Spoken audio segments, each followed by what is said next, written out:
Hey everybody, welcome to Wine Blog with the Dog. My name is Greg and this show's about traveling through America's wine country with my dogs, Annie and Lucy. We're on this journey to uncover some hidden gems of the wine world, one dog-friendly vineyard at a time. Discovering forgotten varietals, meeting passionate winemakers and their pets, and of course making sure Annie and Lucy get VIP treatment. So let's grab a glass, get your leash, join me as we toast the unexpected. Cheers! Hi everybody, this is Greg with wineblogwiththedog.com and Lucy and Annie with Bark and Barrels Podcasts, and we're here today on Sunday, April 20th, 2025. Happy Easter, everyone. We've got some wines we want to talk about today and talk about wine quality.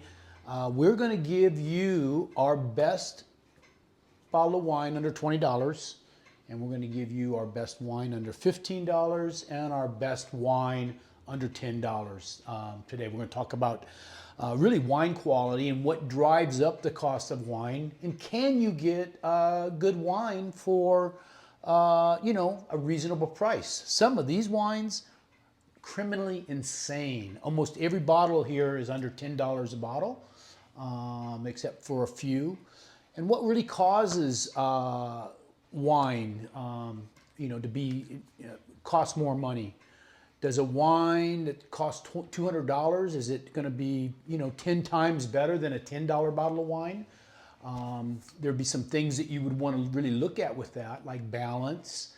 Is the wine balanced with sugar and acid, alcohol, tannins? Does the wine have length? A high length wine, after you swallow it, would typically be about 12 seconds, 9 to 12 seconds, so if it has length. Intensity is another characteristic that causes wine value to go up, and how intense is the concentration of the aromas and also the flavor of the wine. And of course, the last thing would be the complexity of the wine. Does the wine have primary and tertiary and secondary flavors and aromas? Is there multiple fruit profiles? Black fruit, red fruit, green fruit, tropical fruit, citrus fruits? Is there some malolactic conversion to the wine? Some of those secondary flavors, and lees stirring with that, which you would see in a lot of sparkling wines. I don't have a sparkling wine here. So let's start with some of these white wines. These are the three aromatic white wines. I have two Sauvignon Blancs, one from Chile and one from New Zealand. These are great bottles of wine right here for under $10 a bottle. These are going to get some tropical fruit on this. You're going to get maybe some high acidity with it, much more than the Pinot Grigio from Italy. This wine right here we used when we tested for our level 3 WSET SOM class, and this was one of the blind tastings right here. This wine is my favorite bottle of wine under $15. It's Matua from Marlborough, the South Island of New Zealand, up in the northeast part, where you're going to get a little bit more rain, and there's some rain shadow effect here. So this grape ripens great and is a fantastic Sauvignon Blanc for under $15. I have some reds right here from Spain and Portugal. These are Grenaches and Tempranillos. These wines are probably, the reason why they're cheaper is these wines are grown on flat lands, which means you can mechanicalize the production and during the harvest, so it's a little bit cheaper. These wines are also heavily trellised, but fantastic wines. This wine right here is a 92 point rating. This bottle of wine is under $10 at Trader Joe's. It's a fantastic Rioja from Spain, but these Grenaches from Spain and this Rioja this Tempranillo also from Portugal is fantastic too. These three, actually all four of these bottles are under $10 a bottle. Talked a little bit about this from Venezia, this Pinot Grigio. Going to be much lighter bodied than these wines. It's also going to be probably a little bit less acidic, and all of these have less than 2 grams of sugar, residual sugar per liter. Let's get into some Italian reds. These Italian red wines, these four right here, which we have an Aglianico, and also I'm going to get this Nero Diavolo over here from Sicily. These wines, and then we also have a Primitivo, which is a Zinfandel, and then of course the Chianti Classico, which is a Sangiovese. These four bottles under $10. Fantastic wines.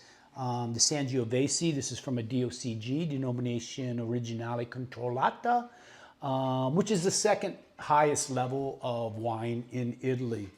These wines are fantastic. Let's get to some French wines, the GSM blends from southern France. These are all Grenache, Mourvedre, and also Syrah blends. They're fantastic. I picked up this Chateauneuf du Pape. This wine right here is the best wine that you're going to find value-wise for under $20 a bottle. This is a fantastic GSM blend, as is the Ponticus and also the Tenebres we have right here too. These are great GSMs. These two, under $10 a bottle. So what you want to probably do with these, a little bit more meaty. These are a little bit fuller bodied. A couple that I missed, Malbec from Argentina, from the Mendoza region.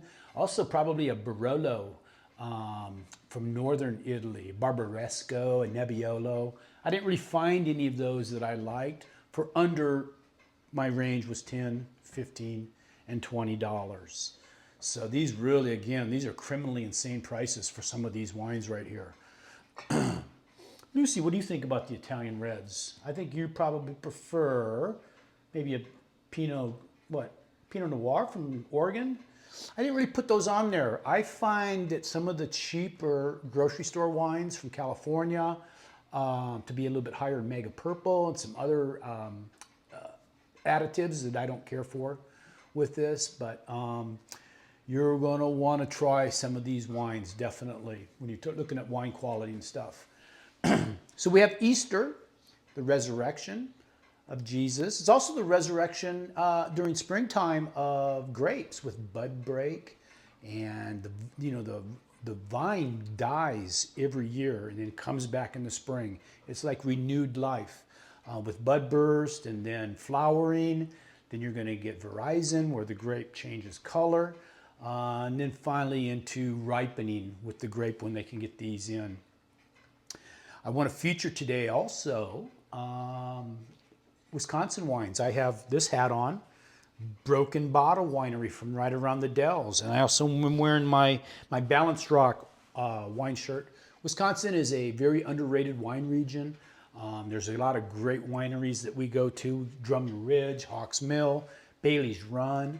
Of course, there's the Wollersheim, one of the first wineries in the north, west of the Mississippi River that was started. There. We love Baraboo Bluffs too. Absolutely fantastic. Reminds me of Oregon a lot. One of my favorite couple places in Wisconsin, Rock and Wool Winery. It's a converted sheep farm from the 1800s. Massive barn that they've converted into a winery. And then also on the Monroe Square, there's a little wine shop. Or actually, there's a couple little wine shops here, but I like Spilled Grapes. You can get California varietals and Wisconsin varietals. You can buy by the ounce. You can buy by the glass. So it's a great Easter. It's my mom's favorite holiday. Kind of reminds me of a couple things. Jesus' first miracle, where he turned water into wine. They ran out of wine. This is in the book of John. One of the first, it actually was Jesus' first miracle.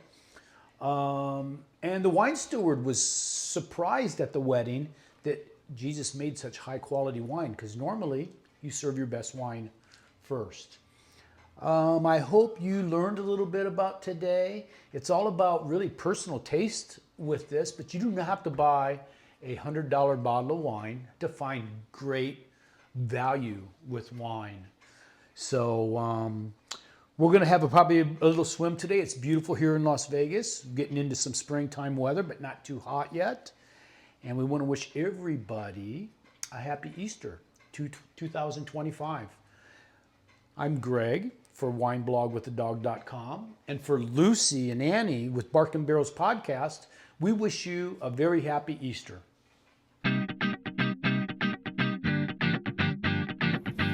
I'd like to thank you for taking time to listen to my podcast, Wine Blog with the Dog, where we're on the ultimate road trip through America's vineyards, where the wine is rare, grapes are obscure, and dogs are always welcome. I hope you have a fantastic week, and until next time, cheers.